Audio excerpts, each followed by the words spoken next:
Hello and welcome to Movie Shots. I'm John Wirt. And I'm Kristen Rankin. And today we'll be reviewing Steven Spielberg's adaptation of Roald Dahl's classic children's book, The BFG.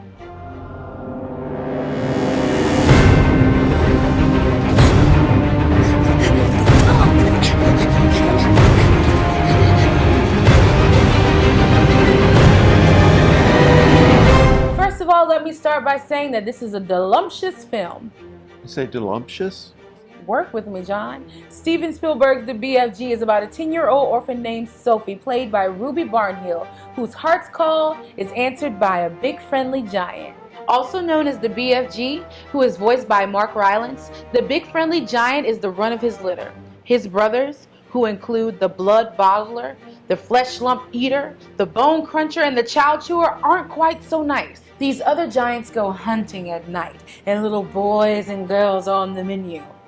But, of course, because it's Disney, we don't see any of the chow chewing, because it would be pretty traumatic if we did.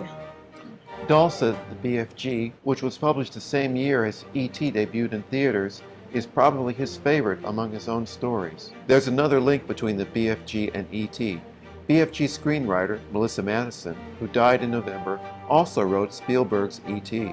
All right, now go ahead, Mr. Movie Knowledge. Thank you.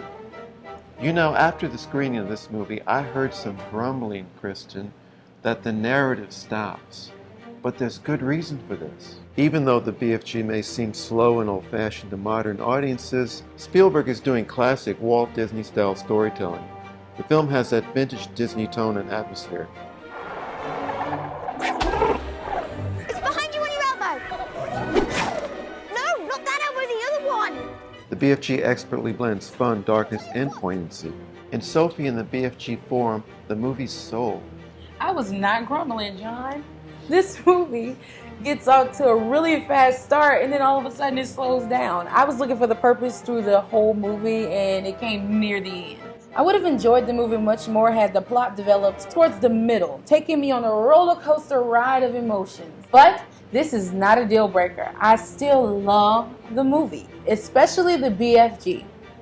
Playing the BFG, Mark Rylance, who earned an Oscar in Steven Spielberg's recent Bridge of Spies, appears as a 24-foot-tall giant with a kindly face and huge, oversized, flexing ears. If I had ears like his, I could hear myself thinks I could. This movie is nothing short of visual perfection. From the beginning of the film, the giant has this whimsical and enchanting hold on you. I agree, and he speaks in these twisted, invented words. Gobblefunk, he calls it. It would be a great rumple-dumpus, wouldn't there? And all the human beings would be rummaging and whiffling for the giant what you saw and getting wildly excited, and then they'd be locking me up in a cage to be looked at with all the squiggling, you know, hippo dumplings and crocodile dillies and jiggy raves. Despite the slight language barrier, Sophie and the BFG become best friends. Their friendship forms a warm and solid foundation from which this touching and sometimes very funny story grows. You know, John, I like that Sophie has a strong personality. It fits well with the BFGs. She's brave and quick-witted.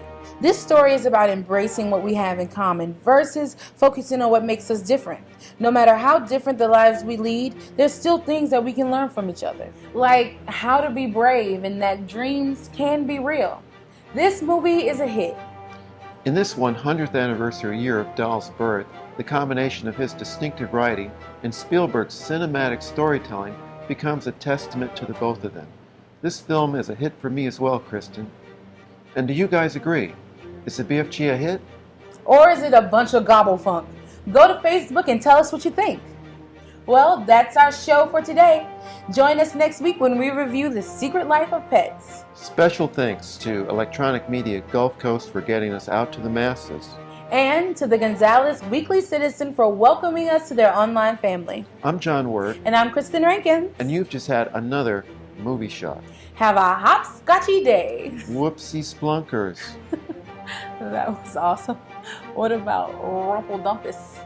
Or how about Rummy Tot? That just does not sound right when you say it like that.